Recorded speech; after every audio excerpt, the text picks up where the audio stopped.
Hello, happy Sunday everyone! So guys, nakikita niyo yan? Nakikita niyo to kung ano to, iba-ibang kulay. Yan. Hindi po yan bigas. Yan o.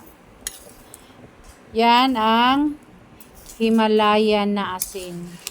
Himalayan salt, kumbaga. So ito guys, binahagi ko to sa inyo dahil mag-isang buwan na po to sa akin. Ngayon, trinay ko po sa aking sarili o sa aking mga anak kung effective po ba talaga siya o hindi. So ngayon, napatunayan ko na effective po talaga siya. Sa gustong bumili, mag-PM lang kayo sa akin. Yan, maganda po to.